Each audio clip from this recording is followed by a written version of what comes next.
thinking about it. And we are live. We are live. Hello, everybody. Hello. Hi. Welcome to Hi, Manhattan Facebook. Transfer Facebook Live, our chat here, and very excited about today. Actually, we are going to be doing this broadcast as a podcast. So this is our first one. So we're very happy that you're joining us. And today's topic is about singing teachers. This came up quite a number of times. People always ask us about our singing teachers and what kind of training we've had, and so we thought we'd have a nice discussion about that today. What do you think about that, guys? Yes. Very important. Yeah, Very really. important. I think it's important to have a teacher, just someone who is outside of yourself, who can look at you and see your alignment, see how you're moving your mouth, what you're doing with your tongue.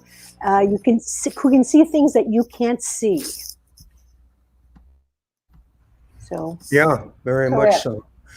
Yeah. So, well, let's kind of get it rolling. Let's talk about that. I agree with you. I think it's very, very important. There was a period of time when we all had one teacher. We were all working with a guy named Roland Wyatt.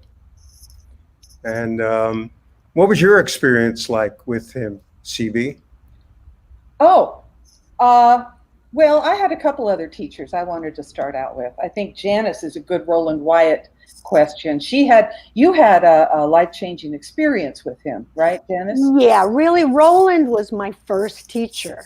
Because I never studied before. I was just self-taught and just imitated Aretha Hey guys, Franklin. real quick. Sorry to interrupt. I'm sorry. But Jan, I think your microphone is rubbing up against your shirt and it's creating all kinds of crazy scratching sounds. Okay. And if this is going to be a podcast, we want it to sound gooder. Oh, yeah. Same thing could be Al too. Oh, Yeah, Same we're all part. wearing the same one. Right? Yeah. Okay. Okay. Should I just? Sweet. I think we're good now. Yeah, Yeah. and I think that's a better position. Yeah, Come lean up forward with- a little bit, maybe, Jan. Okay. Yeah, there you you go. go. Okay. So there's no noise now. No, We're good. Okay. you sound great. I'm not wearing my long earrings specifically because of this. Anyway, so I would just imitate like Aretha Franklin, for instance, in the mirror, but not knowing any technique, And then when the transfer started and we started on the road heavily, and I was belting every night, I started getting into a lot of problems, and I ended up with nodules. And so I thought, all right, it's time to get a teacher. And Roland was the perfect teacher for me to start because he taught me the value of warming up, first of all, of cardiovascular health, breath, and support involved in singing, how to belt safely. But he was so gentle, He was his exercises. He got me through 3 weeks of voice rest, and then rehabilitated my voice. And he was so caring and so generous. I will never ever forget Roland Wyatt. Yeah, his style. He was bel canto. That was That's kind right. of the style of singing, of coaching that he did, which was very connected and very soft in its approach to singing. Yes. He always he emphasized how important it was to relax everything. How about you, CB? Well, obviously Roland as well. We had another teacher. Well, I had a teacher when I was in the New Deal Rhythm Band. We would do 4 sets a night and travel. We were like a band in the olden days, and I was front singer, so I was like doing this 4 times a night, 4 shows. So I thought I better get some help here because something could go wrong.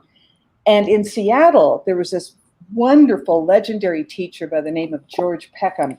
And if you're from the Northwest and were a singer, you know this man. So he helped me in one sense to just get through, a whole 4 or 5 hours of singing every night. And then when I joined you guys, we had Robert Edwards, which I'll let you, Al. Oh, yes. Yes. Yeah. He Yes. helped us too. And right now, as of the last 6 months ago, I have a new teacher by the name of Stephen Cronauer, who, you know, when I was sick and out a couple times out off the road, you know, it didn't even occur to me that it might affect my voice, what I was going through. Because I just got, you guys know, I just got back out on the road and we just kept going. Well, the longer I kept going, the weirder my voice got. And the middle got very weak.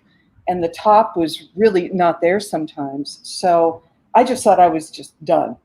So when I started going to Stephen, he goes, Cheryl, and Joan later said this to me once too. He said, Cheryl, you know, your body has been through hell and back. Give it a break. You know, my chords are thicker. You know, the high notes are fewer, but I can still get up there. But what Stephen has taught me, he's a tenor, opera singer. He's taught me to open up and just trust it. You know, this is tough stuff. I'm not real confident with my voice sometimes, if you know me. And he's really opened it up. He's opening up my voice, my awareness of why my voice is the way it is. You know, and to sing, you know, age alone changes our voice. And if we don't deal with that, we're kind of running ourselves up against a wall. So he's helping me on a lot of different levels, you know, spiritually, physically, emotionally, and just dealing with it right now, right here and right now. So I think he's helping me a lot, but we'll never know until we go out on the road again. Yeah. Right. Whenever that is. That's right. Yeah. How about you, Trist? What was Well, your experience you like? know, I haven't ever had a prolonged, like, single teacher. I feel like I've taken bits and pieces from everyone I've encountered over the years. In thinking about this topic for this week, I realized, and I wouldn't have said this right away, so I'm glad I had time. I realized that really my high school choir director, Mr. Kevin Murphy, I always think of it more as because he was the choir director. He directed the concert choir and our small vocal jazz ensemble, where, of course, we sang Manhattan Transfer tunes quite a bit. Of course. And Janice loves when I mention singing transfer tunes in high school. Just so everyone knows, she loves when I mention that. So anyway, he really, you know, he had a magical way of teaching you kind of as a group. It was like group teaching. You were getting voice lessons without really even knowing it. And what was amazing is I feel like I learned to sing choral music and just sing in general via the Messiah. Every year, we would do the Messiah with the other high school in town, there in Cheyenne, Wyoming, and a small orchestra that was there. And I feel like there are so many particular things in that piece of music that you can learn that teach you different little parts. There's all the little melismas, there's long held out things, how to say the words correctly, when to put your hard T on and when not to put the hard T, et cetera, like all these things about singing. So even through these passages, he was like showing you about breathing and how to phonate and all these things. Wow. So I'd say that was probably my foundation. And then from there, various really excellent teachers, you know, a year in college there, that I got little gems of info from, but that's probably the foundation, was just high school choir. Fascinating. Yeah. Yeah. How about you, Al? Oh, sorry. No, that's okay. Al's been studying over the longer years, than any of us, I think. Yeah, I've studied. You know, I had kind of the same experience that you did, Jan, because I was a natural singer. When I was a kid, I studied, I had coaching, you know, but that was more about performance. It wasn't really about technique. And when my voice changed, my whole instrument changed. And what was natural for me and what I could do, I couldn't do anymore as a teen. And I remember I was studying a couple of different, I had one teacher, her name was Teddy Hall. And I remember meeting Choo Choo Collins, who was, it doesn't matter. She lived with Teddy. I just love the name. Choo Choo Collins. And and Choo Choo was, you could look her up, Choo Choo Collins. Anyway, so I used to go up to Teddy, and Teddy was great because she recognized that I needed to start breathing differently than the way that I was. And she would have me leaning over a chair with a pillow and stuff. And then I wound up having an appendicitis attack and had my appendix out. And then I didn't see Teddy anymore. but she was very good. And Wow. I studied with a guy in New York, Al Greiner, who was really great. He was again more of a coach. But right before I got into college, I was doing like dates and stuff. I was doing, clubs, and I would go out, I'd do a set, and then I wouldn't be able to speak. I'd do like maybe a 45-minute set or something like that. And then I wouldn't be able to talk for 3 days Wow. because I was just pushing everything. And when I got into college, my teacher there at Newark State College, which is now Kane University, she said to me, "You got to give me a year." She said, "You got to stop everything. You got to stop all your other singing." And I said, "But I got these gigs." She said, "You can't do them. You got to give me a year." And that first year, I mean, I thought that I lost my voice. I thought that it was gone because I had to retrain everything, how to breathe and how to approach notes and stuff like that, And it was a classical training. And after 4 years of that, I established a way of working my instrument that helped me to endure. It was kind of strange with the group because when I was in college, I sang bass, baritone, and then when we put the group together, I was singing. Originally, I was singing bass, and Tim was singing tenor. That's But right. then we switched because my range was wider. But I'm a baritone singing tenor, and now I find it's much more difficult. It's much harder. Yeah. That's one of the things Roland taught me is that I didn't have to push 1,000% every night. I learned how to conserve my voice with Roland. And that was a big, big, big lesson for me. So I think it's a lesson for longevity as well. Yeah. And those high little things I do, like on Benny Bailey or on Blues for Pablo or on King Porter or on Cantaloupe. Years ago, I would say, this isn't possible. But something, there's these little tricks you learn. Remember Roland Wyatt said, you can't sing up there. You can't go that high. And you and I, Janice, we said, well, we have to. That's right. The song goes there. The trumpet goes there. So for some reason, it's easy for me now. It's easier than it used to be. Does that mean we can do Benny Bailey? Yes. Yay. I don't know about that last note. But there's something, we learn tricks, and those little high squeaky tricks. I didn't know those early on. I was belting full voice up there at the end of Heart's Desire. Now I listen to that and go, what the hell? I can't do that anymore. Well, that's a healthy way to belt. And yeah. That's what I'm learning with my current teacher, Joan Lader, who I adore. And she's great. She is really, really great. Yeah. And it's really just speech. It's shouting, really, but with support and breath. That's all belting is, really. So explain that a little bit more. How does she have you approaching that? Well, the exercise is just hello, hello, hello. She scares me in the dressing room when she starts doing that. We're warming up, and all of a sudden she goes, hello. Yeah.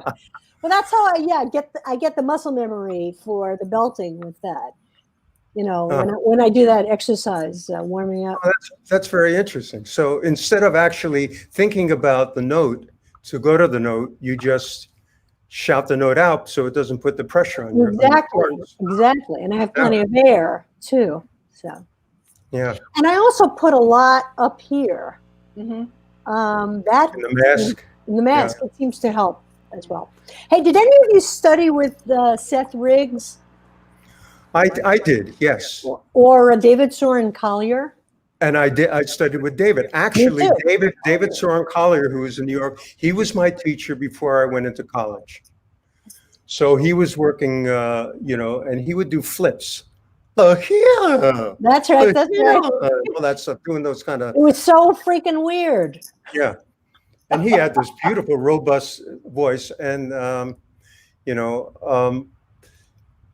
and it's interesting because there are wonderful teachers, but they're all different.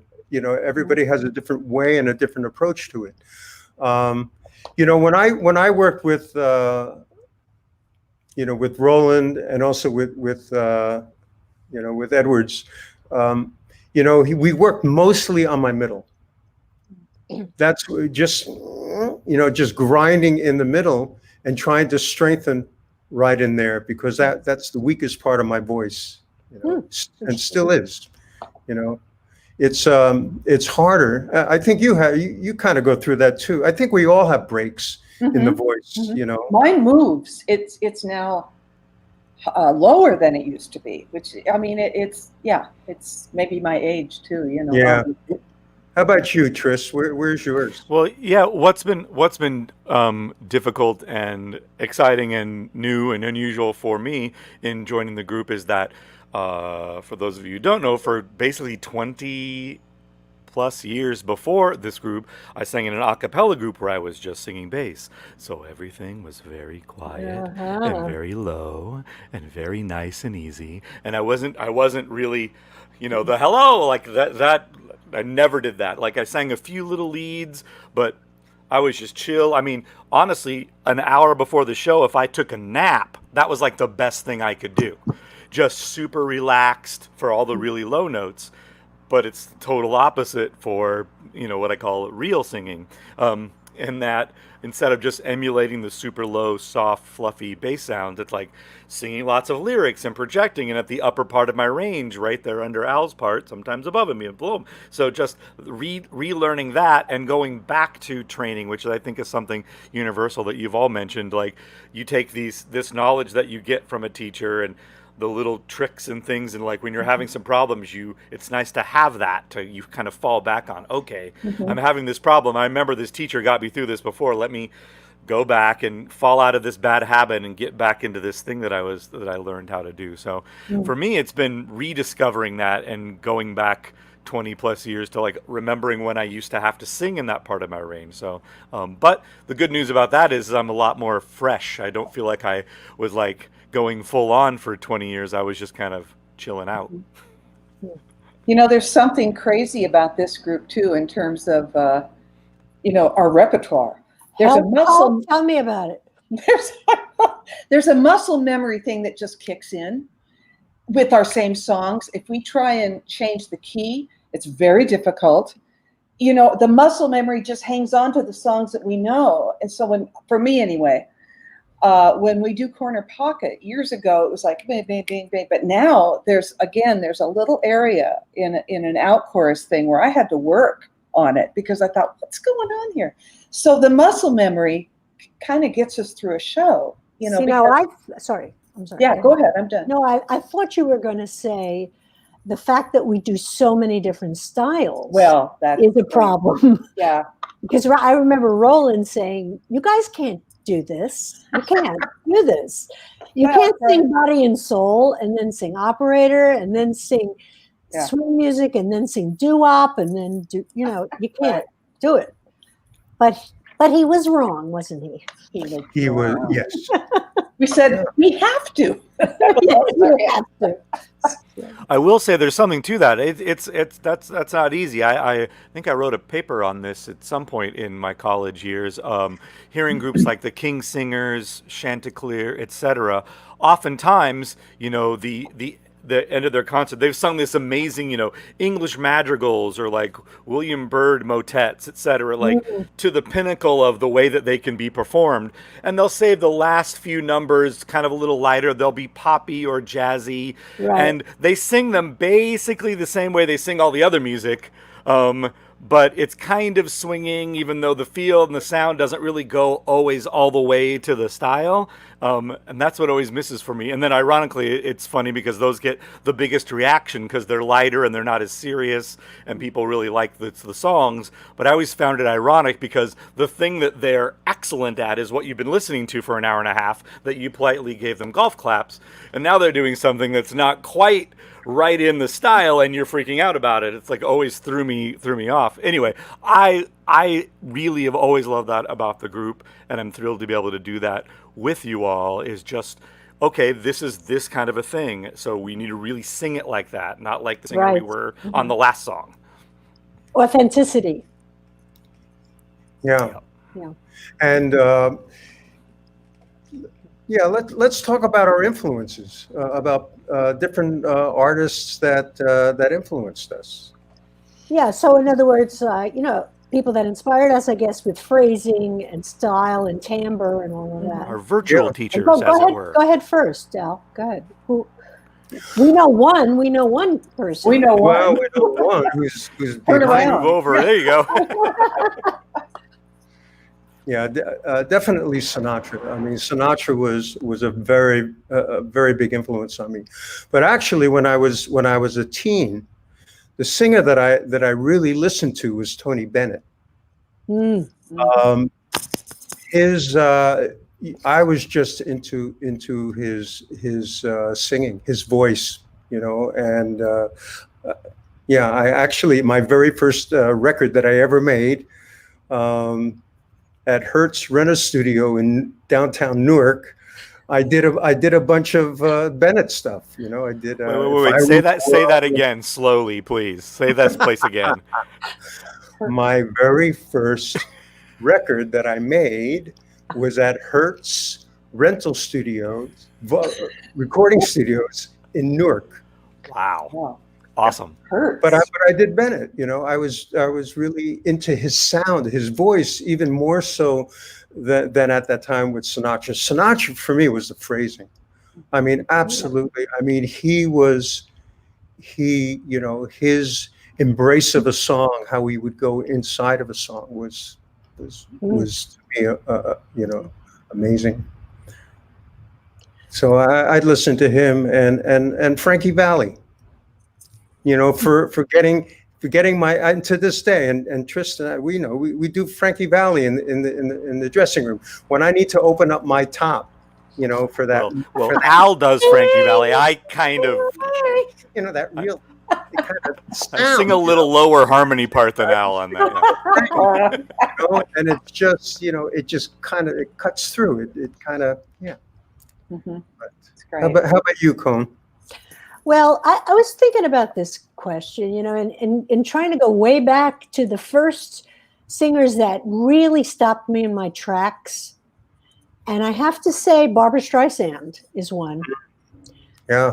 My Name is Barbara, those early, Je t'aime, Barbara. I mean, those early albums, I just couldn't get enough of the lusciousness of her voice and also the mask, the way she put the sound up here. Mm-hmm. But it was not unpleasant. It was beautiful. Also, I grew up with pop music too. So, I mean, as far as being a vocal arranger, what I was my ear was gravitating towards were the Beatles, the Mamas and Papas, the Beach Boys, all the vocal groups that had harmony. Diane Davidson was a big influence on me, a woman I sang with when I was 17, right before I met you, Al. Yeah. Listening to her sing the blues and sing country music and the melisma that's specific to country music and the emotion and the twang. The twang that's getting into that style authentically was really interesting for me. Aretha, of course.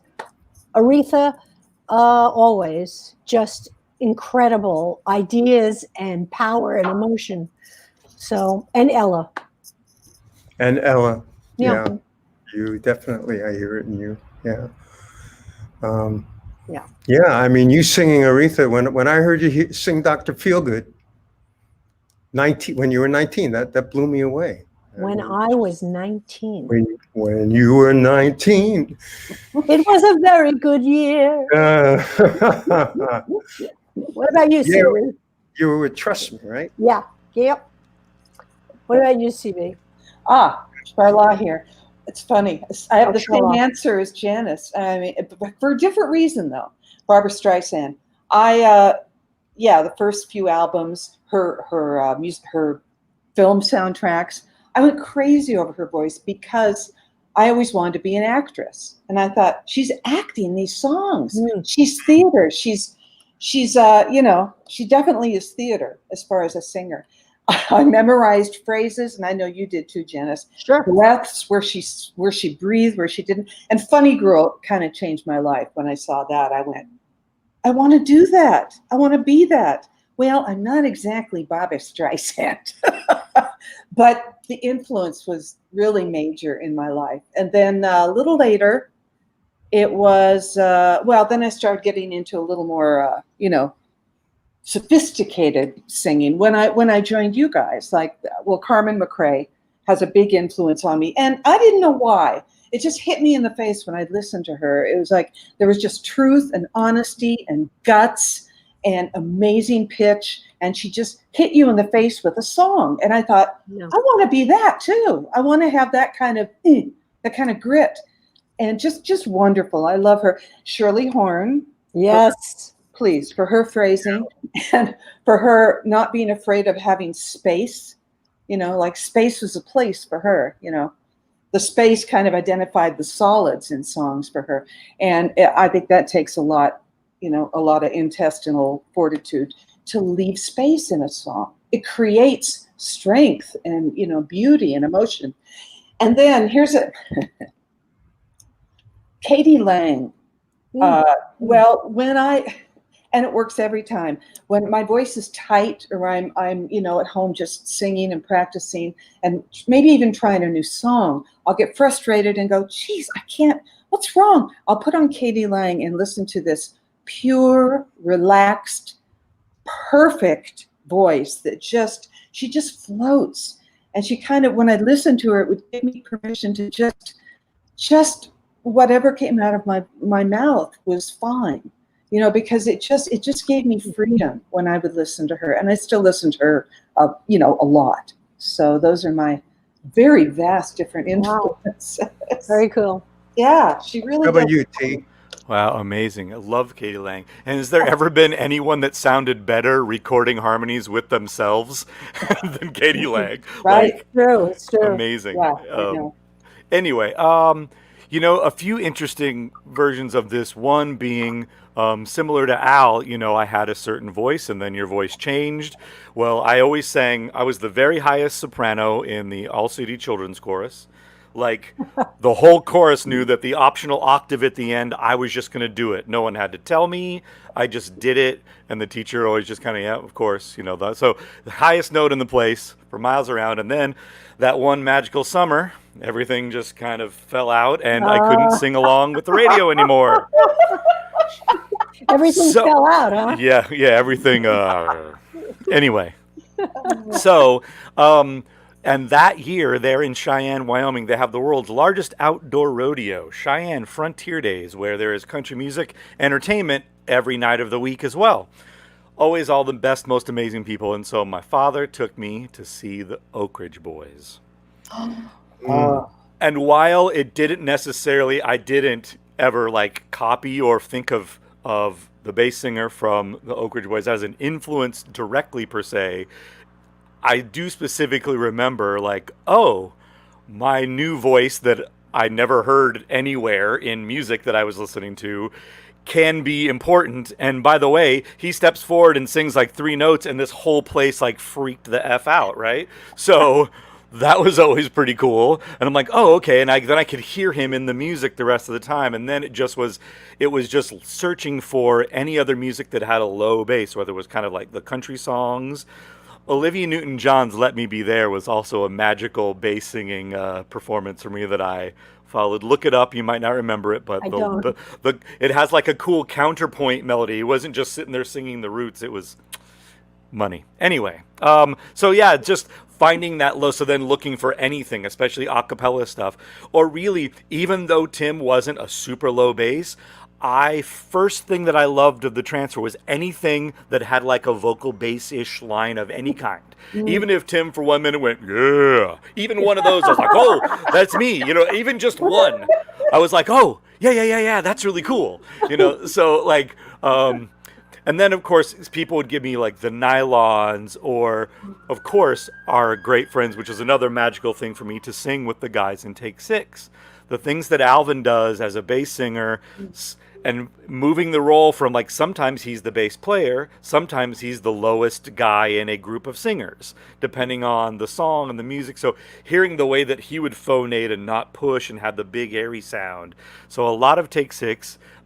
Richard Bob from the Bobs. Yeah. Completely different, but also sometimes he's like a bass player because he was a session bass player first.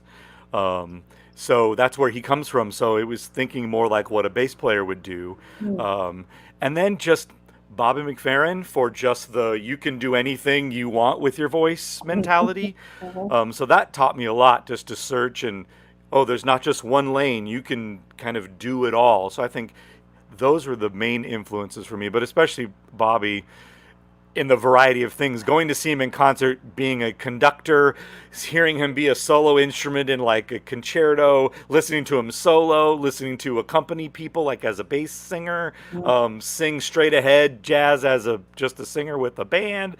Like the number of different things that I've seen that guy do live is always inspiring and continues to be. Absolutely.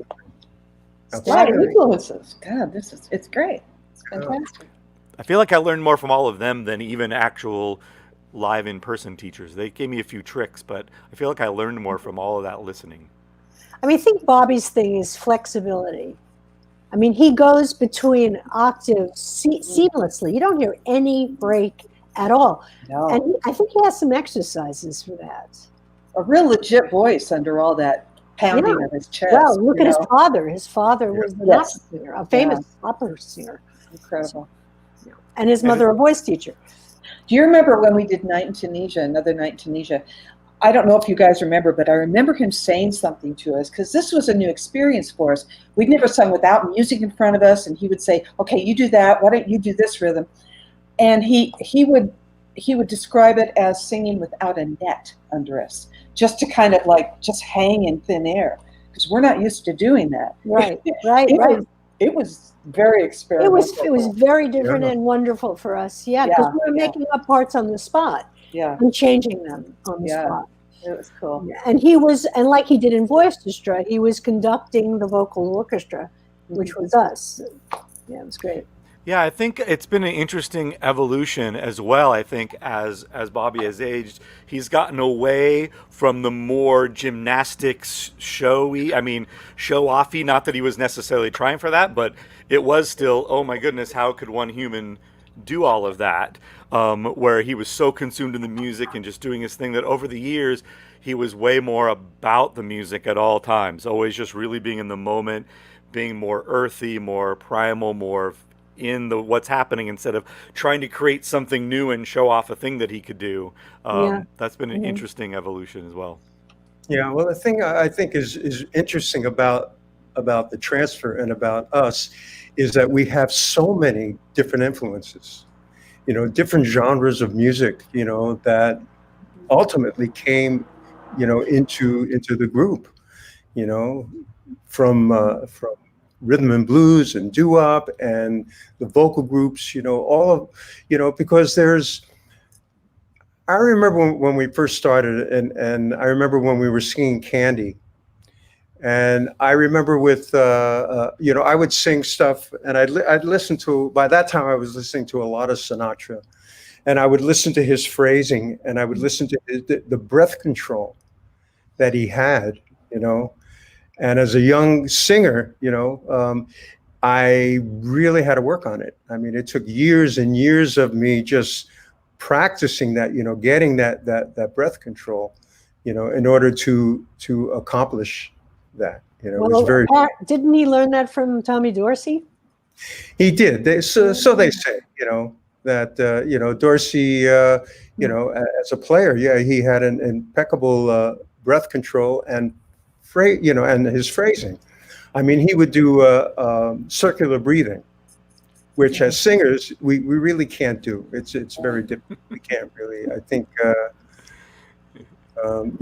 we can't really do that unless it sounds really like some strange kind of thing coming in and out. Yeah, I was talking to this Ursula Duziak.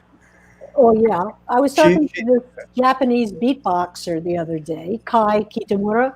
Of course you were. And he he was saying that when he's doing vocal, like jazz vocal drumming, he's got to breathe somewhere, and that's the sound of the snare. When he does the snare, it's his inhale. It's his inhale. That's how he does it. I see. Yeah, when you're doing the vocal percussion thing, that's definitely a trick for all the styles. You have to figure out where to breathe, and then you realize, oh, it can make a sound, and so you just figure out and learn how to do that. Because usually it's like hyperventilating. You don't actually breathe in enough.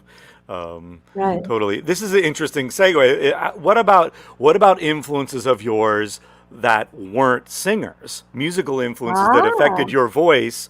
Al just kind of mentioned kind of along those lines. What about any of you that can think of someone who influenced your singing, whether it was because you needed to do a vocalese of them, but maybe just in general? I'm throwing that out there. I know I'm springing this on you, but any thoughts in that area?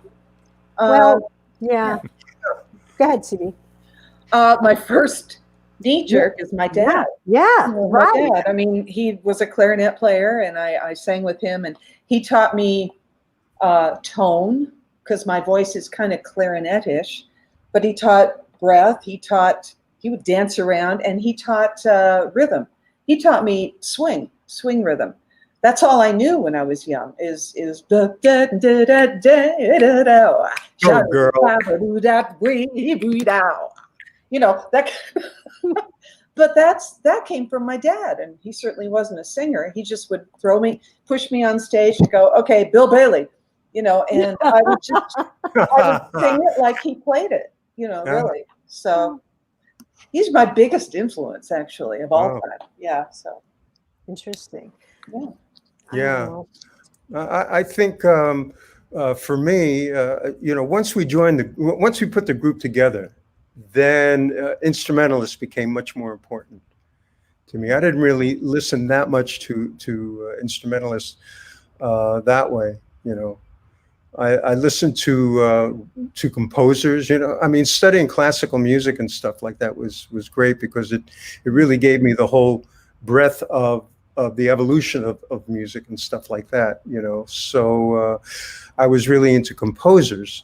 But once we joined the group, once we got together, then that whole well of amazing players, opened up, with Dorsey and with all the big bands, and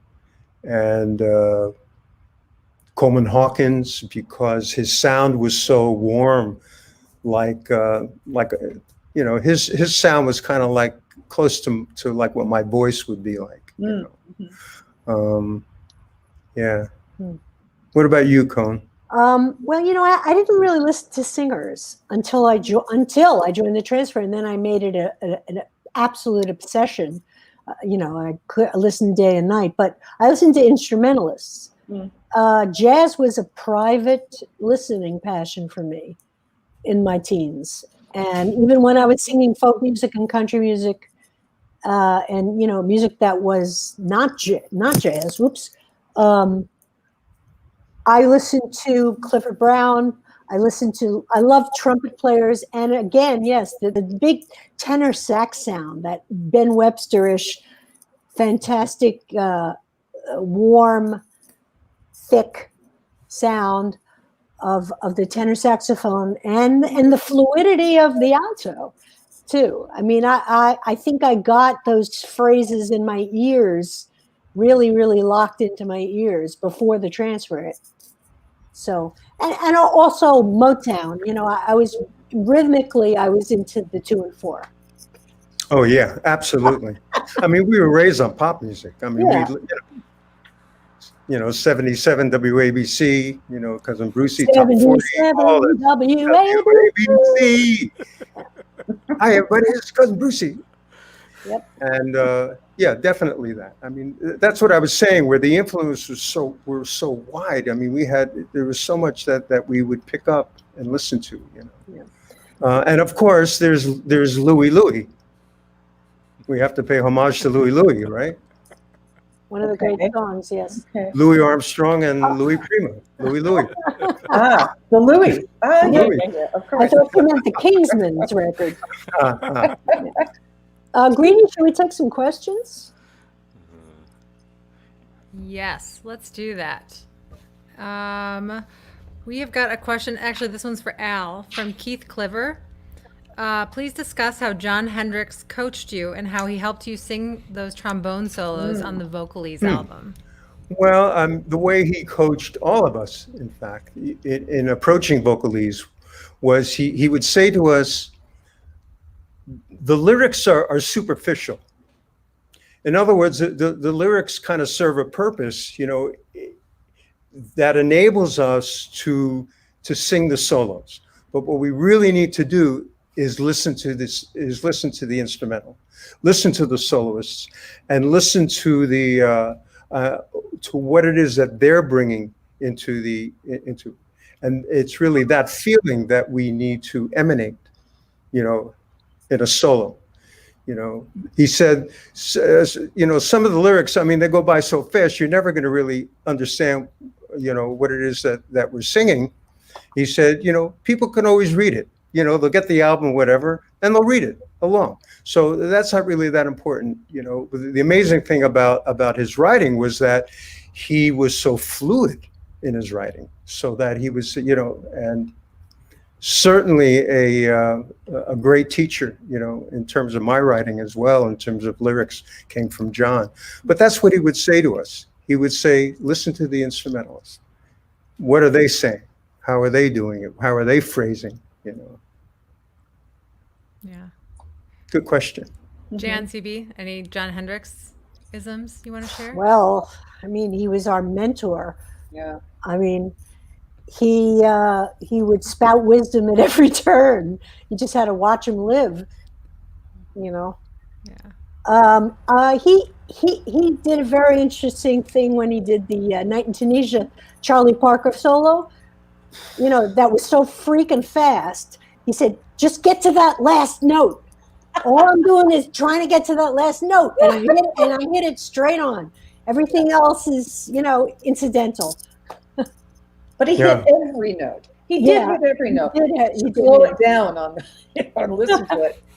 I will say that while I did not have the experience of learning those things with him like that, the Vocalese things that I have needed to learn since being in the group that he wrote, the thing that will amaze me is sometimes there is a lyric, a lick, a riff, something instrumentally that isn't very easy to sing just by itself, right? You're trying to copy it. Somehow magically his lyric will often make it easier to sing. That's right. Instead of thinking, oh, well, this is going to be complicated, I have to try to sing the notes and get all of the words in.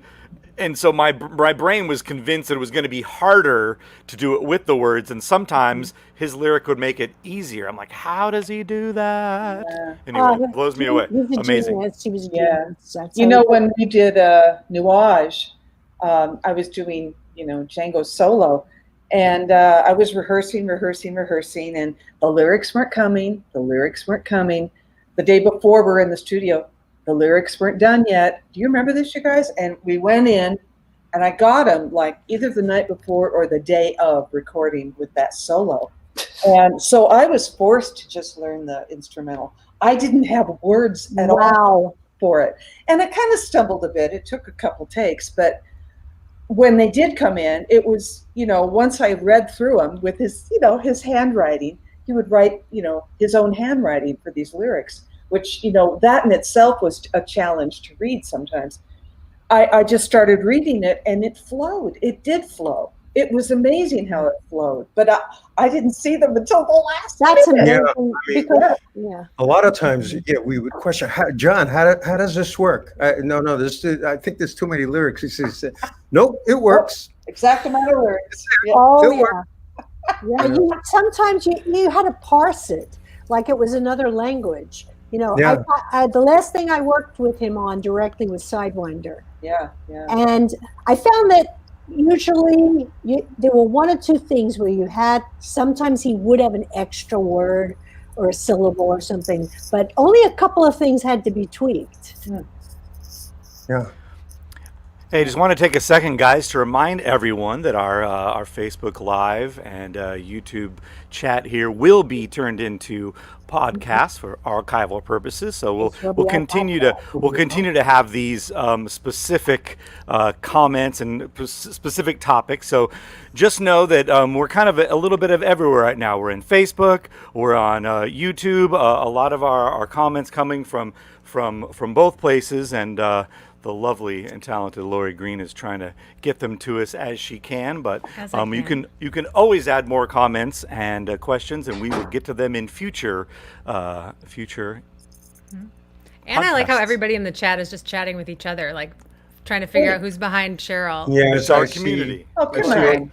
Talk That's about good. Talk amongst yourselves. It's I see Greta Bella. Garbo, I my see hero. Bella. Yeah, it's almost She says, impossible to you get go to on a lot of everyone. chats and they see it. I see it. Hey, Bella. We see you guys. Thank you all for And watching. Greta. So, what other questions? Are there I have a couple more questions that I think we should try to answer. We've got one here Okay. from Yolanda Zorio. Yay, Hey, Yoli. Yolanda. She says, not many people have heard the term vocal hygiene.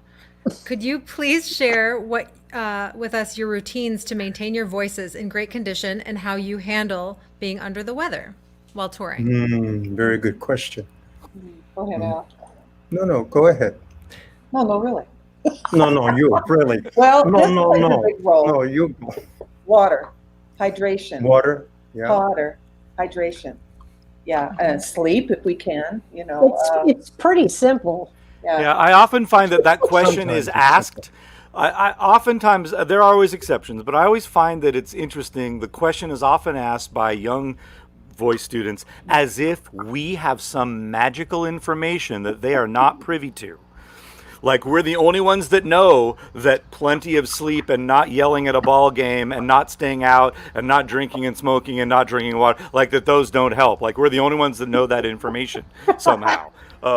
But yeah, there's no magic elixir. At least for me, it's like you got to get sleep, you got to get water, you got to take care of yourself as best you can, and that's what makes the difference. There's no special potion with honey and lemon and the elixir of something you've never heard of, etc. There's no magic. Al has a magic. I have We all have our magic. Yes, I remember when I was a kid and I was working with Charlie Lowe. We would actually drink hand glycerin Oh, geez. because we were convinced that the potion of hand glycerin, if you ever taste it, it's like beyond sweet. Well, It's like glycerin is makes sense. Total sense. yeah, and it would moisten up the cords. Yeah. You know, I evolved that to now drinking Coca-Cola. I never drink Coca-Cola except when I sing, and I always have Coca-Cola on the stage But does because I Coke like have it. glycerin? I don't know. No. I don't think Should I so. Google that? But it keeps the cords Wow. moist. Wow. But you know, I mean, singers know we have it the hardest, absolutely without a question. You know, we have to, if we get a cold or something like that, it can affect our instrument. And you know, there are times when we have to get a shot or something like that to take down swelling and things like that, which we don't like to do. But yeah. Well, I did make it seem simple, and yes, there are all the basic stuff, but also every individual is absolutely unique and has their own thing that they can and can't do. It depends on what your instrument's like, what you react to. Some people have allergic reactions to things, etc. I had a friend in college. We always, as singers, we always hear about dairy, right? Oh, avoid the dairy. I had a friend in college. He's a musical theater dude. If he didn't have a big glass of milk before he went on, he couldn't do a show. Wow. You have a big tall glass of milk, and it was just like, oh, hey, Yeah. if you sound that good and that's what you think it takes, then go for it. You know, so interesting. Everybody's got their own little magic potions. I mean, for me, it's steam. I really respond well to steam. Voice rest, though, is really the only thing that will help you once your cords are swollen and they won't vibrate. You see, we have it bad because talking is bad, really. You're constantly banging your chords together. So that's why voice rest is really, it's like 8 hours of sleep for your vocal cords. Yeah. Yeah. And may I add, a massage and a spa treatment is always Please, nice, too. please, please. And we do that when we can. If we're out on the Yeah. road and we have a day, it's like, boom, there we are. Yeah. Yeah. There have been times when we've had to do prednisone, though. Yes. Take down the swelling. You're on the road, you got 2 shows a night or whatever, and your cords are gone. You have no voice. And so, the prednisone has helped, but you can't do that a lot. It's like the absolute emergency to do something like that. Yep. Good question. Thanks, Yolanda. Excellent you. question. All right, let's do one more here from Walter Peter. Do you approach your solo work different with a different singing style than you bring to the Manhattan Transfer? Do you Good find question. yourselves? Janice? This is Janice? well, singing in a group is different. It's very, very different. You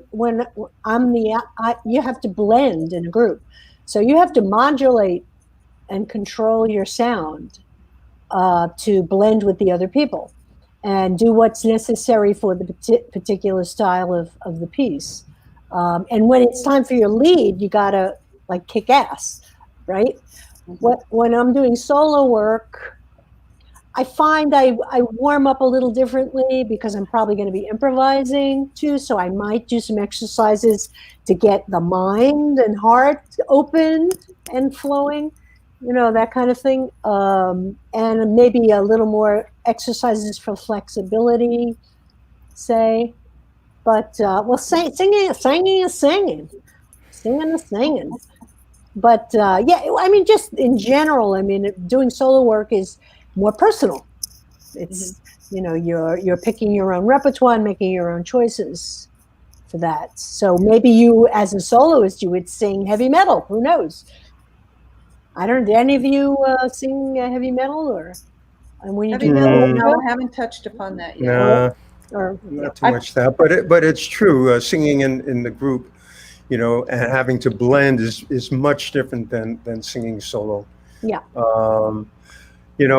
Getting back to what we were talking about before, with in terms of challenges and what we do. For me, being that baritone and singing tenor is very challenging because it's singing out of my range most of the time, and within exercises, if you exercise your voice like in one range and you push it in that range, if you let's say if I do a lot in the lower range in the baritone, and then I try to sing in the middle and the upper range, if I haven't really exercised that part up there, then it's off balance. So finding that that balance to be able to sing in the middle and sing up there, especially as the voices have changed, it's more challenging. I think probably for you, Jan, it's been the easiest in a way because you've always sung alto. I think it's probably harder on the outside. I would think sopranos have it. Sopranos and tenors, Yeah. I think, have it worse. Sopranos when and I'm, the Yeah. if I can kick in here, when I'm singing in with us, just because I'm the melody most of the time, it's completely different from when I sing solo because we have to maintain, in every bar of every song, it's pretty regimented, and it's got to have the same tonality. Hopefully I'll have the same level, the same volume, the same tonality, so we all blend well. So when I get out of that, first of all, I'll sing lower. I'll sing a lot lower because I can, and it's a rest for me. And my lower voice is getting deeper. So I enjoy it for the same reasons you guys all do. It's like getting a chance to get out and sing music that you don't get to do as much. I remember Jeremy Lubbock said to me when we were doing Bodies and Souls, he said, "Darling, you've got to go sing solo or you'll lose those chops." He said that to me, and I went, "Oh," because he's very aware that we have to do this. We have to just sing together, tight, tight, tight. Right. So letting loose is really it's another discipline that I think it's important for all of us to do. Yeah, I found the same thing. In the group, I'm kind of listening up to everyone, so you're always kind of following someone. Whereas, when you're singing solo, you're the thing. You decide what you want. A little more freedom, a little more vibrato there, a little less vibrato there. Decide to improvise, decide not, leave space, don't leave space. You have all those choices. Whereas the rest of the time, I'm just listening up to CB and I'm along for the ride. Hang on to something. Here we go. That's right. Hold up. Mm. Awesome. So, Very, very cool. That's the end of the questions? That was any other? let's see here. Well, there's a question from Christina Cochran. Will you be writing or recording any new Vocalese tracks in the future? Well, we do have one in the can. We have a Vocalese arrangement of The Man I Love, which is pretty spectacular. Alan wrote the words in the arrangement.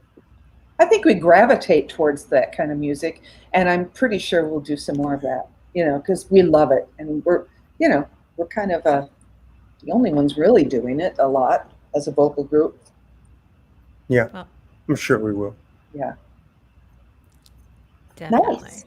I mean, there aren't really a ton of questions. If people want to ask any more questions, we've got a couple more minutes, but it's think been a lot Laura- of conversation. Okay, that's good. I think Laura Bramble had some questions. I Let's saw see. somewhere, Yeah, I'm looking down here too. Oh, I don't even have mine open. but I don't either. Whose version of Jessica is asking whose version Artie Shaw. Ah, It's Artie Shaw's version of of The course Man I Love. of course she's asking. Jessica. You know what? Here's one from Gary Armstrong. Ah, How did Gary. How did singing on the Brazil album differ than other albums?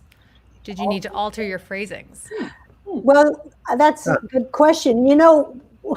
The thing is, we didn't do a bossa nova record, and we only sang in Portuguese on one cut. So we were really singing American pop music as Brazilian pop music as seen through the eyes of Brazilians and then transferred back to us. So it wasn't that different, I don't think, the actual singing. Capin, though, was challenging because we were in Portuguese and we did have to sing with Javan, Which was delightful. which No was pressure. totally delightful. Yeah. Awesome. Yeah, it's always like that, depending on what album, what style. We just kind of go inside of it, and whatever it. I don't think we really think too much about it. We just kind of feel it. We're with it. chameleons to the different styles. We just we just dive in. Yeah. Oh, Yeah. I'm gonna hit a couple little questions that just rolled in. Something about how often we practice together. Well, currently not, zero. but in the normal non-crazy COVID days, which always sounds like a car sales. Come to crazy COVID days. Anyway, so when it's not that, we really concentrate when we can, when we're together. Usually just before quite a bit of touring, or when we've just learned a bunch of new music or have new stuff to put in the show. And the other question, there was something about a live recording with the guys with Take Six. Well, as a matter of fact, there is one, so you can check that out. We do have a recording from with Take Six, and it is a blast. There's a The Blu-ray. Summit. The Summit. So check that out. You can get that. I just saw those out of the corner of my eye. Thought those would I be have one quick here to too. answer. I have one here from Laura Bramble. She reposted it here. So Yay. Masterclass. I asked if you guys could take a masterclass from anybody. Then who? Great question. Great question, Laura. Wow. I Masterclass. would take a master class from Renee Fleming. Wow. You And I'm kind sure of she did did backstage one. at Carousel. I kind of Wow. Wow. did, but I'd do it again. Yeah. How about you, Cheryl? Boy, it's either Rhiannon, because you guys know her. I mean, I've always wanted to go to Hawaii and sit in her vocal barn and learn how to do what she does. It's just it's remarkable. So that's the first thing that comes to mind. That's great. Yeah, she channels. She's like Bobby. She opens up and channels the universe Wow. through her voice. I'd love to do that. Guys, Al, Trist. I don't know. I might I'm take a not- master class with Kurt Elling. Well, hello. Yeah, nice. Nice call. I love that guy. He does so many different things well, and I would just love to spend time kind of just hearing about his approach and how he differentiates the different directions he goes, etc. That'd be interesting. Yeah, I guess I'd probably choose Bobby. Because Yeah. I've never done that, and I think that would be an experience. I know that Cohen, you did a lot of singing with him in Well, voice. every evening was a master class. Yeah. But I think that would be great. Yeah. Yeah. to do that.